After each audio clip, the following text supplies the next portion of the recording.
Hi everybody, my name is Pete Frizella. I'm a developer advocate on the Google Analytics team. Today I want to talk to you a little bit about content experiments, and more so advanced implementations, and some high-level information for you so that you can implement content experiments and really take advantage of the platform and the flexibility it offers. So to get started, I'm just going to go quickly around what are experiments, why are they important. We're going to look at some basics of implementations, and then we'll go into some details of examples and provide you a little bit of tips at the end. So let's start with experiments. What is an experiment? So when you think about Google Analytics and the kind of user interaction model, typically you have users that are arriving on a property or a site. You want them to do something, and then ultimately you want them to reach some kind of goal. So if that's the objective, experiments are really a great way to test changes to make sure that those changes are actually providing better performance for your site. So for example, increasing revenue or maybe time on site. These might be some objectives you have for your website or property. And content experiments allows you to test any changes you're making to make sure you're really making the right choice and implementing the right variation. So why Google Analytics for content experiments? There's a couple reasons why. I think the greatest benefit right off the bat is that you have all this user interaction data already, and you can add experiments now. So you have it all in one place. You get a great set of reports, and you can segment based on experiment visits and things like that. So it's just really having it all in one spot and having one kind of platform to do everything. The other thing is we've introduced this multi-arm bandit experiments. There's a lot of resource information on exactly what this means, but just from a high level, why this might be of interest to you or why you'd want to use this. Typically, it's a little bit more efficient than A/B testing, but at the same time, it's just statistically valid. And then in many circumstances, the answer will come to you a little bit quicker. So the whole point here is that you're reducing the time for the experiment to run, but to come up with an objective that's actually performing better. So you're reducing the cost to run an experiment. You can imagine if you have a variation, you might implement one or two different variations, and you actually might have one that doesn't perform that well. And you really want to minimize that particular variation. You don't want to be sending visitors to a variation that's not doing well. You want to reduce that cost, and multi-arm bandit is really great for that. And then finally, our platform is very flexible because we have APIs. It allows you to implement it many different ways. And so you can do things like server-side experiments. You can also do experiments in non-web environments. So this is pretty unique, and it's really powerful and gives you the flexibility to kind of to match up what your business requirements are with what your objectives are. So to get started with experiments, there are a few things that you need to have in place. The first thing is really you need to have obviously Google Analytics implemented on your property. Once you have that up running, that's kind of the first basic step. But you need to make sure you have some kind of goal or objective for your property. That could be a user-defined goal, so you might set something up yourself using the admin or management configuration. You can also use predefined goals that we have set up for experiments. So for example, we have things like you can optimize for minimizing bounce rates or increasing page views or time on site, things like this that are already predefined for you. And then you want to know what the variations are, what the changes are you going to make that you want to test. So this is pretty fundamental to the whole experiments process, is that you need to know, are we going to increase this font size or change this button color or maybe introduce a new algorithm. So these are all different variations of things that you might want to test. So let's get a little bit more into the implementation basics, and this will kind of set it up for the examples that we have later on. When you look at how to run an experiment, there's typically 5 steps you're going to go through, regardless of the platform or regardless of what the actual objective might be. The first thing, as mentioned earlier, is that you have to define those variations. So what are you going to test? It could be a whole bunch of different things. It depends on your environment, what's important to you, and what your objectives are. Once you've defined those variations and you've decided, okay, we're going to change this landing page to look like this, and we're going to have 4 different variations, then you want to go into Google Analytics and configure the experiment. So where step 1 is outside of Google Analytics, something that you have to do on your own using whatever system that you have, whether it's a content management system or maybe you're just coding it yourself. Number 2 is where you actually go to Google Analytics and configure it. And that means like setting up the URLs or variation names that you're going to use, the kind of traffic coverage, things like this. And this is all configured within Google Analytics. And then once that's set up, you actually run the experiment. The next thing that happens is when a user comes to the property and is exposed to the experiment, then you need to choose the variation. So for this particular user, if we're going to include them in the experiment, what variation should we show them? There's a couple ways to handle this. Google Analytics, the standard implementation, takes care of this for you. And then for more advanced implementations, it's up to you to make these decisions. But we provide the APIs and the tools to really help this step. And then, of course, it's important are these newer returning visitors, and that's going to affect your variation choice.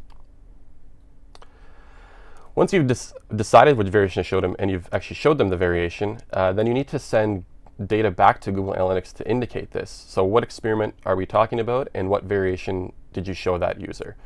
And this gets sent back and is actually part of the pipeline for processing, and will end up affecting your reports. And we'll get a little bit into that later on. And then finally, the fifth step to kind of any experiment is the outcomes or the reports that you actually can view to see how it's performing while it's running, and then ultimately like what the outcome of this experiment was, which variation won, was there a winning variation, and how did the other ones perform. So this is really obviously the kind of the objective or outcome you're trying to get here. And then from there, you actually do the implementation. If there is a variation that's won and is better than the other ones, then you can implement that one at this point. So I thought it'd be good just to go over the platform today and then see how Content Experiments fits into the current platform that most people maybe have seen or are familiar with. So when you look at Google Analytics, the way it works, the way the platform is organized, we kind of have these big areas. We have collection, so that's kind of the measurement of user interactions. That gets logged, and then we do some processing. And the processing is affected by the configuration that you have set up. So if you have goals or filters, that's done in configuration and will actually ultimately affect what your reports look like. So you have this nice pipeline, and let's see, like, where does Content Experiments fit in this? So it's somewhere around here. It's kind of its own statistical engine that sits, but interacts with all these different components. So when you think about the steps that we talked about earlier, the first step where you define your variations is outside of GA. But the second step where you configure your experiments is now interacting with this platform. So there's really two main ways to configure the Content Experiments. One is through the web interface, and the other one is through the management API. The third thing is we want to choose the variation. So this particular step involves, depending on what environment you're working in. If you're doing web, we provide a library. It's called the Content Experiments JavaScript API. And this library takes care of, interacts directly with the Content Experiments interface, and it allows you to kind of use all these tools through JavaScript, and it makes it really easy to interact with the service. If you're doing non-web environments, you can still get the choose the variation, but it requires you to go through the management API. And the management API allows you access to all the different experiments that you're currently running, and it provides you the information you need to make this decision. So for example, what variations do I have for an experiment, which ones are active, and what are the weights for those particular variations. All that information can be obtained through the management API, and that's the information you need to make this variation choice. Whereas on the web with the library, you basically just say, using the JavaScript library, get what's the current variation that I should use for this particular user. So it's a little bit more simple on the JavaScript side, but equally you can do the same thing from the non-web or server side through the management API. The fourth step was what we wanted to send experiment data to Google Analytics. So once you've chosen a variation and you've shown the variation, we need to make sure that that data gets sent back to Google Analytics.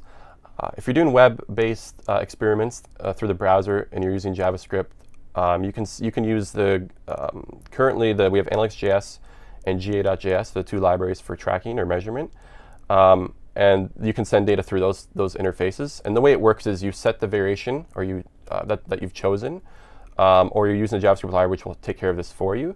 And then that data gets sent along with hits that you're sending through GA.js or Analytics.js. So they're kind of attached to those particular hits. If you're doing non-web or server-side, then you want to use the measurement protocol. And this allows you to interact directly with the Google Analytics service through HTTP requests. And that allows you to send hits from pretty much anywhere. And then finally, we have the outcomes or reporting. So when you look at the platform in this model, that fits in on the reporting end. And again, you can pull out data through the core reporting API. We have some dimensions and metrics exposed through the core reporting API. And then also you can obviously use the web interface to look at reports. And then from an outcome perspective, if you want to know which variations have won in the status of an experiment, that's also available through obviously the web interface, but you can also query that stuff through the management API. And this allows you, when you look at this, the management API and what it enables, you can bring all of the functionality of experiments to different environments, and that means creating them, monitoring them to see where they're at, and all these different steps and even reporting can be all basically done outside of the interface if that's what you're trying to do. Okay, so we have an idea of kind of how it all fits together.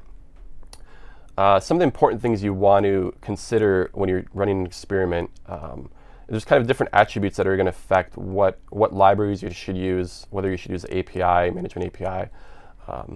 So the first thing I typically look at is, okay, if you're going to run an experiment, are you going to be doing this in the web, on the web, like in a browser, or is this going to be a non-web environment? If you're doing web, then again, use the Content Experiments JavaScript API, the library that we provide. It really simplifies things for you. If you're doing non-web environment, then definitely use the management API. It gives you access to all the information you need to make these decisions and run an experiment. The second thing is storage. So when you think about how an experiment works, when the user is exposed to an experiment, at that time, we need to determine, okay, have they already seen this experiment? If they have, then let's just show them the variation that we previously showed them. And to do that means you have to store some kind of state somewhere in terms of like, this particular user looked at this variation. On the browser side, it's fairly straightforward. We provide the library, and it takes care of all that for you. And it uses, for Google GA.js, it uses cookies to do this. If you're doing a server-side implementation, then you may be able to store stuff on the server for every particular user, or you can also use cookies yourself if you're doing a web-to-server, client-server type integration. But it's something to think about, like, will you be able to store this information on the client side, or will I have to manage this all on the server side? And obviously, the server-side one's a little bit more complex, because then you need to maintain for every user which variation they've been shown for an experiment. And then you also need to store details about the experiment on the server side. So we'll get a little bit into that later on. The other thing that is configuration. So are you going to use the web interface, which is a little bit easier to set up because it's visual and you can go through the flow. But we also have the API. So if you want to do an integration where the experiment is created outside of GA, then you would want to use the API. If you're going to use your own statistical engine, then you would actually need to use the API to create the experiment. So these are decisions that the choice you make is going to depend on what you're trying to do. So if you're not using your own, if you are using your own statistical engine, then definitely API. Otherwise, you can use the web or the API. It's up to you. And then, yeah, optimization engine. You can choose your own. If you want to do your own optimization, flip a coin, whatever it is, you actually have the ability to do that with this platform. Otherwise, you can use and take advantage of the Google Analytics multi-arm bandit, that approach. And you can definitely try both, and whatever you prefer to do, we provide the APIs and the information to do that. So. And then lastly is the variation choice that you're making. If you're doing client-side, definitely I would recommend, again, from a browser, use the JavaScript library. Otherwise, you're going to be making choices on the server side, then you need to use the management API to get all the experiment data.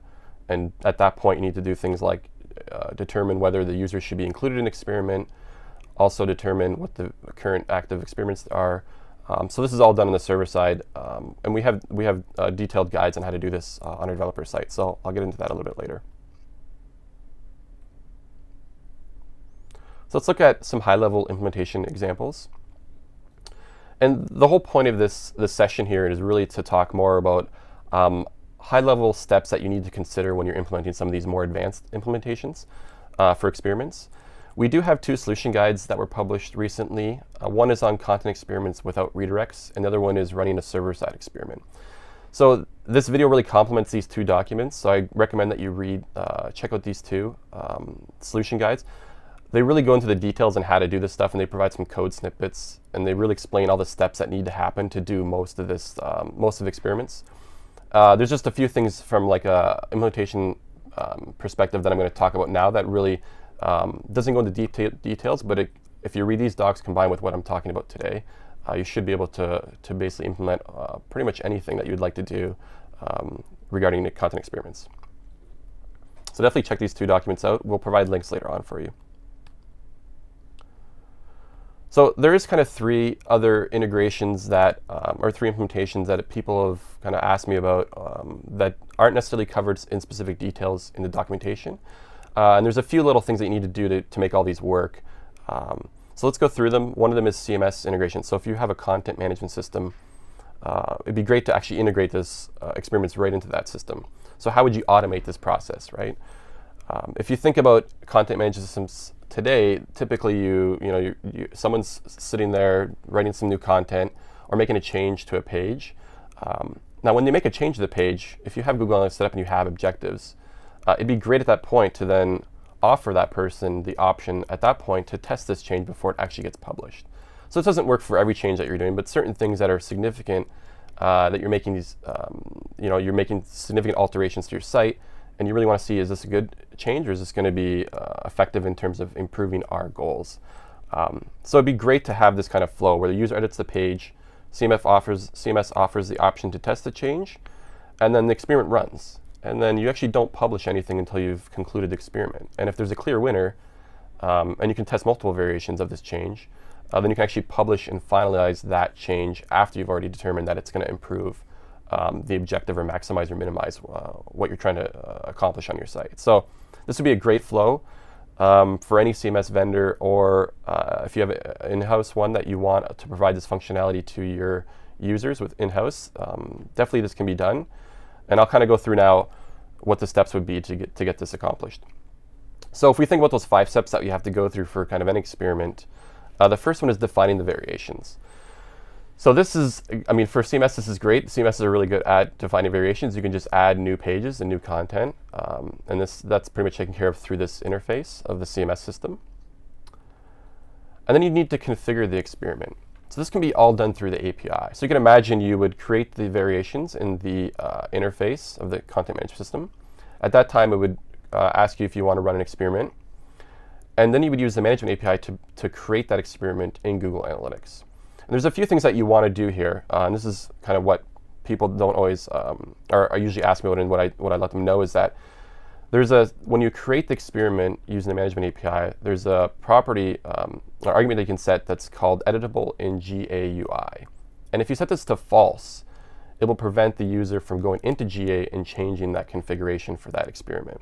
And you might want this because you're going to manage it all through the CMS system, and you want to disable that specific functionality so that they don't go in and stop the experiment early or make changes because you've set this up through the API.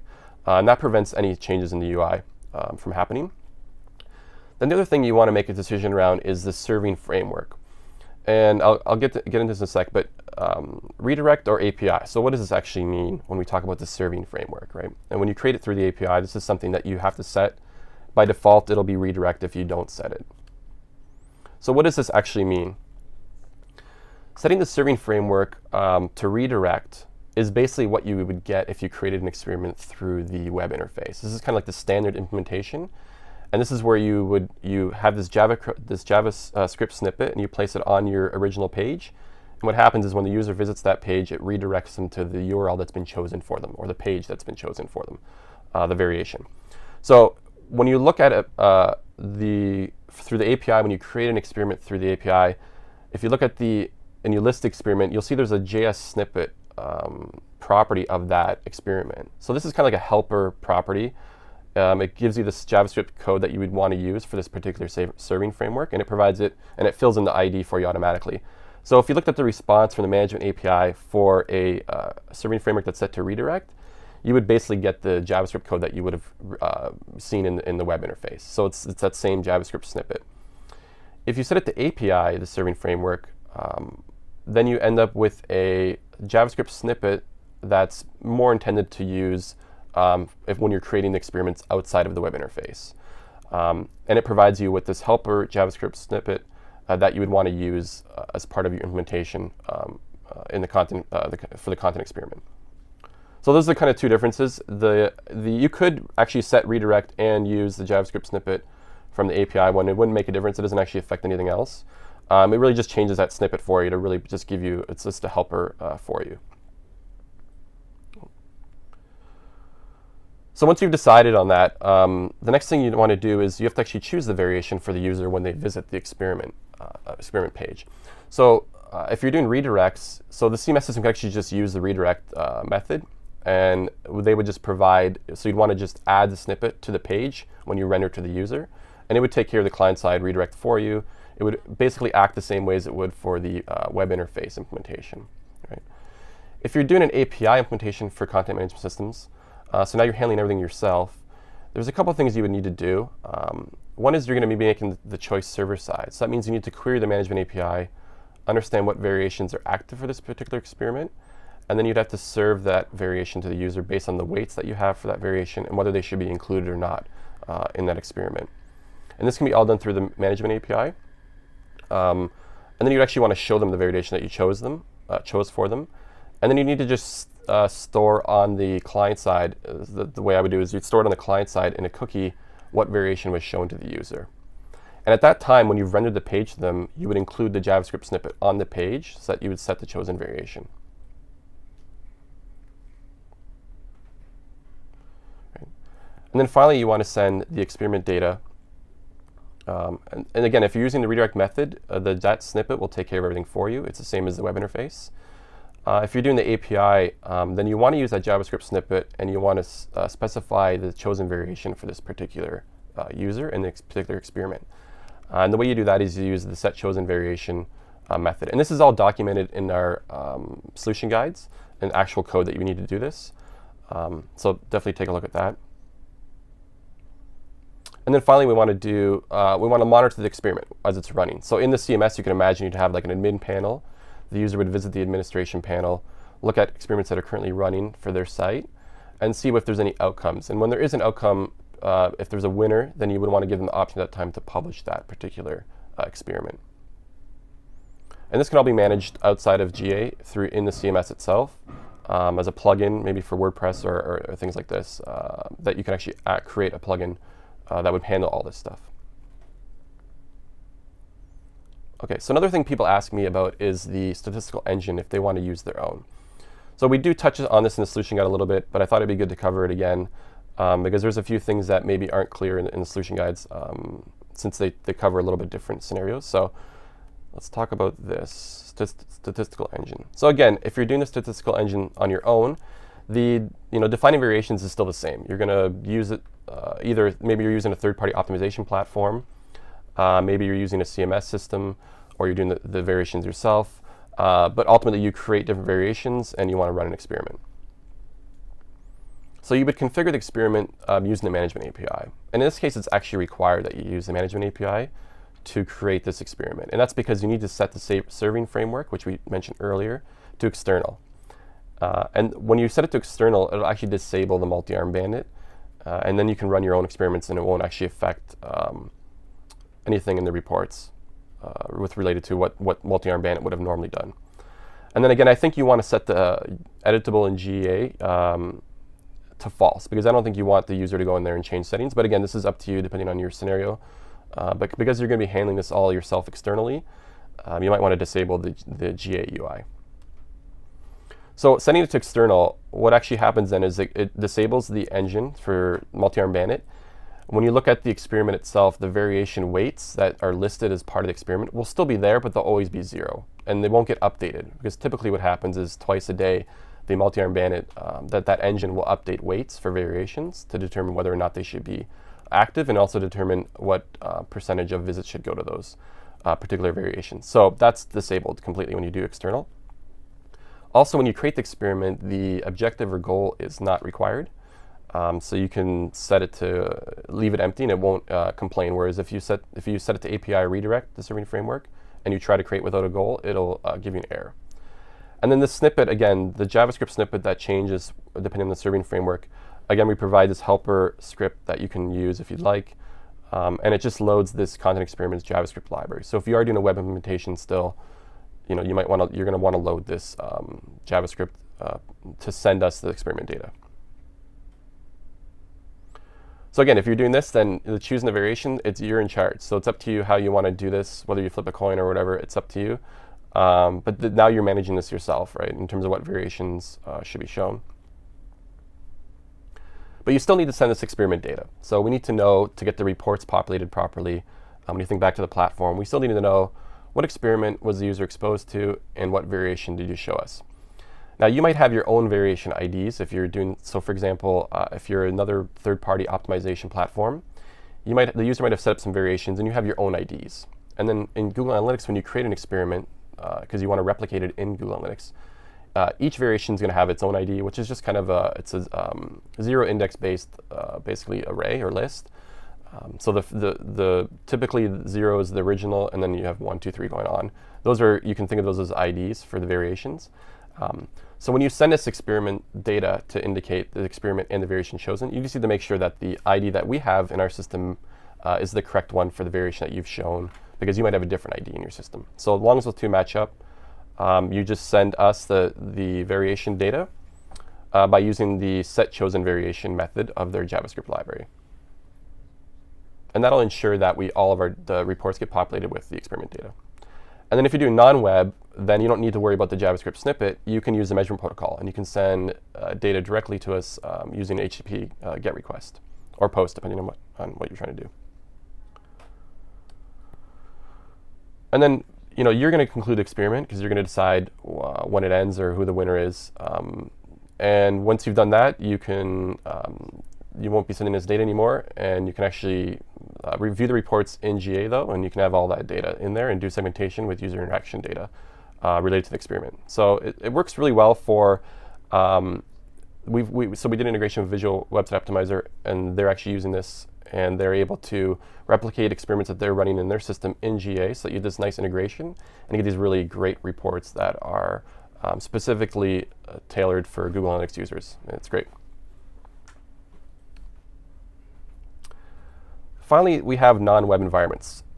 So this is an interesting one. You can do things like kind of examples, like maybe like a kiosk, which isn't web-based, but maybe some other, it could be web-based, but maybe some other environment where you don't have that traditional kind of web model that we normally see. So again, you're still doing the same thing. These 5 steps still apply. You're defining your variations. You might do even custom development to do that.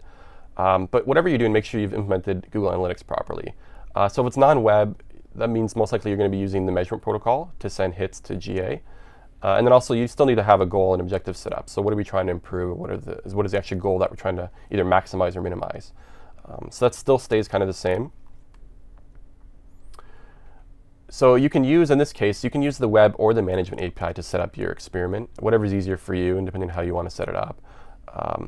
When you do things like this where you don't have, in the web interface where you create variations that don't really have a URL, you have to provide one still, and it's fine. It won't validate properly, but it's fine because you're just basically setting up the structure of the experiment in Google Analytics, and the URLs don't really matter. It's fine. And then you can still choose now at this point whether you want to use a statistical engine from GA or not. So if you don't, you can set the serving framework to external.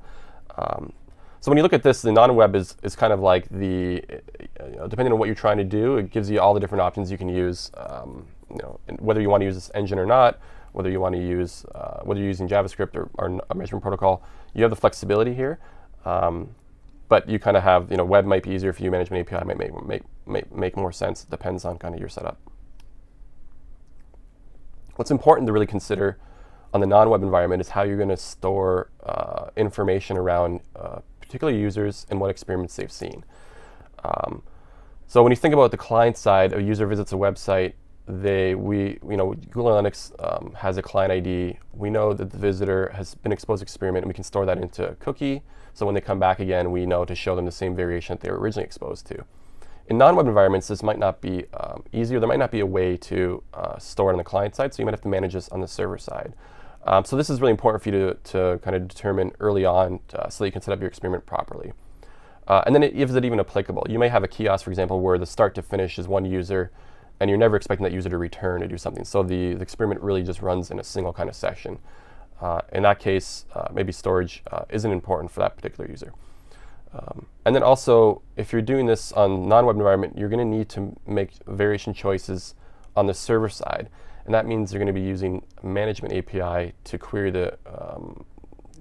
for experiment information. And you need to store that on the server side, and you probably want to do that at least twice daily. Because the multi-arm bandit, if you're using multi-arm bandit, it updates these values on twice per day. So you want to make sure you have the latest experiment data. You would store that on your side, and then based on the variation weights in which experiments are active, you would make the choice on the server side. And this is explained in our developer docs on how to actually make these choices. So for non-web environment, we still need to extend experiment data. You always have to send this experiment data to Google Analytics. So once you've shown the variation to the user, then you would send the data with the measurement protocol. Right? So this will get the reports populated with the proper data for your non-web environment. So very similar, all very similar in terms of what you're doing. Just little tweaks here and there on what actually needs to be done from an implementation standpoint. And then again, it's the same. You know, once you've got the experiment running, you want to monitor the experiment and then implement the actual winner on the kiosk or whatever it is for the non-web environment. Again, same as the other examples. Nothing changes there. So just a few tips. Additional questions that people ask a lot around kind of experiments and search. So I've had this come up before. So the big one thing people think off the bat is if you're doing client-side changes, that this might be negative. This SEO and stuff like that might actually affect it. So there is actually a great post by the Google Webmaster Central. They have a nice post that explains these different things. So I'm just basically using that information. But there are a couple things. So cloaking, when you're doing changes on the client side and changing the DOM and manipulating it, this won't be considered cloaking. So cloaking is when you're actually changing content just because you've seen Googlebot come by and you're going to change the content because you know it's a search engine looking at it. That's cloaking, so you should never do that. But when you change the DOM and manipulate a page on the fly when a user visits it, it's not considered cloaking because it's not targeted at a search engine. So this is fine. You can do this on client-side redirects, client-side implementations. Also, if you do have multiple URLs, you probably want to use the canonical. You want to make sure that you indicate which one's the canonical URL, and this will help for search indexing. And then finally, if you are doing redirects, make sure they're temporary redirects, so that the search engine knows that this isn't permanent, and it'll index appropriately. And then finally, to reiterate the point of the serving framework, just make sure if you're using external and you want to use your own statistical method, you have to create the experiment through the API. There is no way right now to set the external, set serving framework to external and disable multi-arm bandit if you're creating it through the web interface. So that's key to understand how to use your own statistical method. And then if you're using, for serving framework, if you're using API redirect, it doesn't actually affect the experiment at all. It will just change the JavaScript snippet that's provided for you in the API response. So whether you use API redirect, it's up to you. If you are going to do a full complete integration, like a content management system integration, I just recommend, if you're not doing redirects, and just set the serving framework to API, and then you'll get the correct JavaScript snippet for you. So one other note is that the Universal Analytics and Experiments, so Analytics.js and Measurement Protocol don't currently support experiments, but it's coming very soon. So a lot of the documentation will be updated, and so once you see that updated, you'll know that that's available now. But all the kind of steps and process that we just talked about are applicable to whichever one you're using. But just so you guys know. And then a few resources. Again, there's the developer site for Google Analytics. We'll provide these links for you guys. There's a good experiments overview, and I think that's a good place to start. It provides all the links that we have available and all the documentation we have available for experiments.